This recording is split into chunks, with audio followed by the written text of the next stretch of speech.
Bonjour, bonsoir. Alors on continue notre cours, on s'est arrêté juste au-dessus aux petits exercices du 1.5.7 et ici dans cette vidéo, donc on va passer hop sur le 1.6 et surtout on va faire la moitié de la pile. Donc la pile, on va voir, qu'est-ce que c'est, on va voir son rôle et des éléments par rapport à son rôle et on s'arrête vu que c'est un gros morceau et que c'est beaucoup de théorie, hein. C'est pas de la pratique phénoménale. Vu que c'est beaucoup de théorie et que je défile comme un gros retard depuis 5 minutes là, voilà. On s'arrête ici au 1.7.3, enfin surtout au 1.7.4 et on fera ça dans une deuxième partie. Puisque tout simplement je vais pouvoir faire dans une deuxième partie sur la pile, donc j'ai une prochaine vidéo. On pourra faire les exercices qui doivent être déjà beaucoup plus compliqués que ce qu'on a eu au départ. Alors du coup, on va retourner sur notre fonction prologue et épilogue, donc qu'on se tape depuis le début des vidéos puisqu'elles sont absolument partout forcément. Donc c'est bien de pouvoir mettre des mots dessus. Donc la fonction prologue, voilà, c'est ça, c'est ce qu'on a vu déjà. Et on va pouvoir mettre au moins des phrases d'un professeur, d'une personne aguerrie dessus. Donc ces instructions, elles font quoi? Push EBP, ça sauve la valeur du registre dans la pile. Ensuite, ça sauve la valeur actuelle du registre ESP dans EBP. Et enfin, ça alloue de la mémoire dans la pile pour les variables locales en fonction du nombre de variables qu'il y a dans la fonction qui commence en fait par ce prologue. Fou.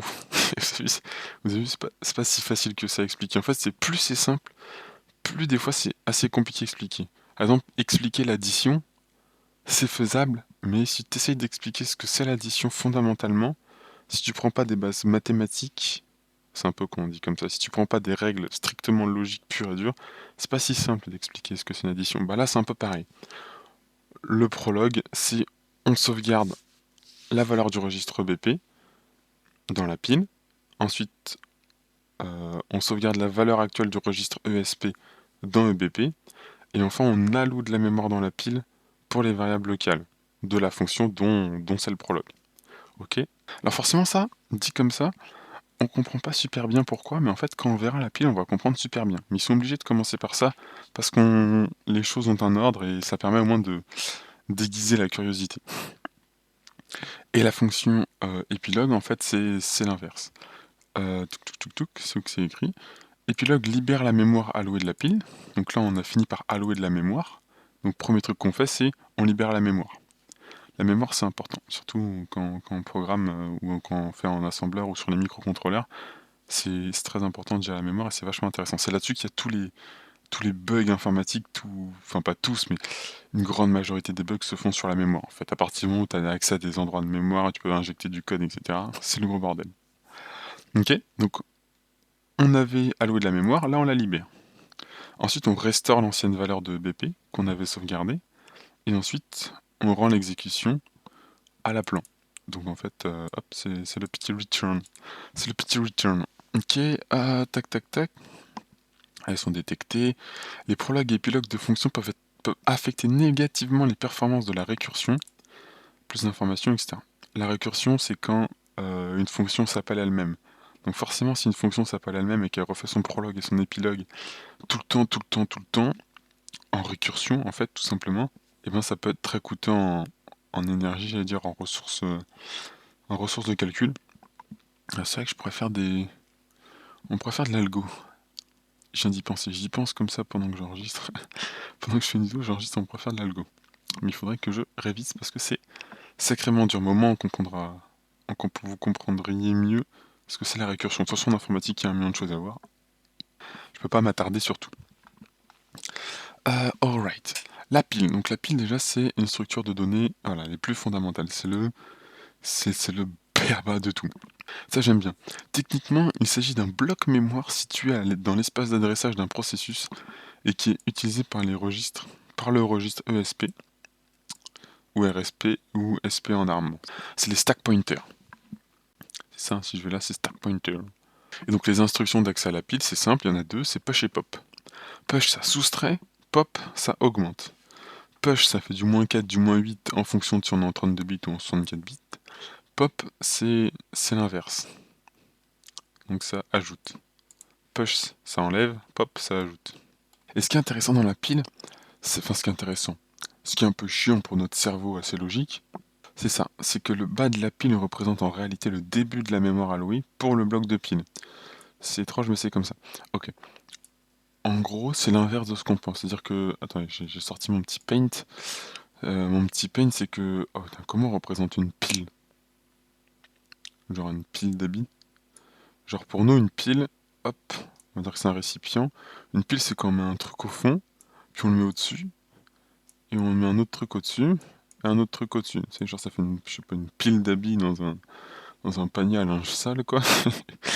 Bon, là, c'est des 0x machin bidule, c'est des adresses mémoire. J'aime beaucoup écrire sur Paint, c'est très joli. Voilà, hop, blabla, bla. Ça, c'est une pile, comme on la représente dans notre cerveau. Or, la pile, en réalité, c'est ce qui est écrit ici, c'est la pile grandit en descendant. Donc, nous, vous avez vu que là, j'avais un élément, là, j'avais deux éléments. Donc, un, 2, 3, 4. J'adore écrire sur Paint, c'est hideux. Et donc, nous, là, elle grandit quoi? Elle grandit vers le haut. Or, la pile, elle grandit vers le bas. C'est pour ça que c'est un peu illogique, hein. Hop, il se passe quoi si je fais ça et que je fais comme ça? Ouais, voilà. Ça, c'est une pile. Ne vomissez pas, s'il vous plaît. Donc, en fait, la pile, elle grandit en descendant. Donc, sa taille grandit vers quand les adresses descendent. Donc, en fait, c'est pour ça que moi, dans mon cerveau, alors vous prenez la représentation que vous voulez, moi, dans mon cerveau, en fait, je pense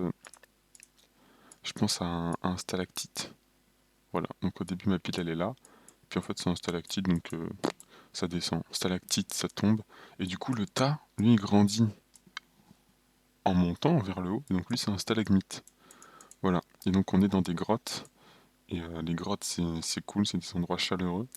Il y a des bestioles bizarres des fois, mais c'est cool. Voilà. Donc vous pouvez avoir l'image du stalactite ou de sorte de chauve-souris, du bloc de mémoire chauve-souris.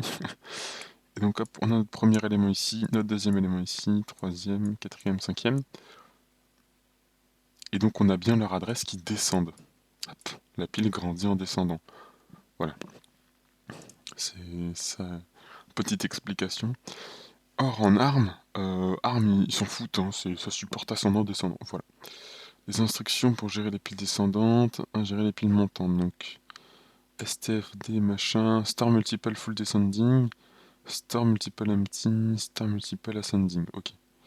Ça gère la pile. Tac, tac. Pourquoi la pile grandit en descendant? C'est historique. Parce qu'à l'époque, il n'y avait pas de mémoire, donc on foutait un bloc mémoire comme ça. Et puis, hop, je reviens sur mon petit paint. Voilà. On foutait un bloc mémoire comme ça, et puis un bout du programme, c'était le tas, et il utilisait les blocs mémoire ici. Et l'autre bout du programme, c'était la pile. Enfin, il utilisait la pile et il foutait les blocs mémoire comme ça. Et puis quand on arrivait au milieu, là, avec mon super, enfin, un super trait rouge, quand on arrive au milieu, c'est que la mémoire était full et que c'était le bordel. Voilà, c'est qu'on avait atteint la max memory. Alright. Cela nous rappelle comment certains étudiants prennent des notes pour deux cours différents dans un seul et même cahier, en prenant un cours d'un côté du cahier et l'autre cours de l'autre côté. Les notes de cours finissent par se rencontrer à un moment où le cahier quand il n'y a plus de place. Voilà. Sinon, il y a une autre méthode que j'ai inventée cette année, c'est que tu prends un cahier pour tous les cours. Bon, je vous cache pas que c'est du gain en poids. Par contre, pour retrouver les notes du bon cours, il faut bien les numéroter. C'est pas facile. Ouais. En tout cas, la note, c'est un cahier où tu écris en recto ou en verso, et hop, ça se rejoint. Le rôle de la pile. Ah, donc son rôle, un des rôles en tout cas, c'est de sauvegarder l'adresse de retour de la fonction. Lorsqu'on appelle une fonction avec une instruction call l'adresse du point. Ah oui, c'est cette phrase, moi je la trouvais pas française. Lorsqu'on appelle une fonction avec une instruction call, l'adresse du point exactement après cette dernière est sauvegardée sur la pile. Et un saut conditionnel à l'adresse au point de call est exécuté. En gros, c'est qu'un call c'est équivalent à push, adresse after call et un jump. Et l'autre, du coup, ça va être pop jump. C'est simple. C'est l'inverse en fait. Genre, le call il appelle, donc hey, fonction viens à moi, hop. Et l'autre, le return, c'est fonction barre-toi, barre-toi. Là, il nous donne son petit exemple de la pile, c'est facile à déborder. Tu fais une fonction récursive, donc cette fonction, elle s'appelle elle-même, et puis cette fonction s'appelle elle-même, blablabla. Ok, très bien. Ça, je passe. Le compilateur, il détecte, mais il crée le code quand même. En gros, bon là, vous pouvez le lire pour plus de détails, Mais en gros, ce qu'il nous dit, c'est qu'en ARM, il y a une possibilité de faire des fonctions qui n'utilisent des petites fonctions qui n'utilisent pas la pile.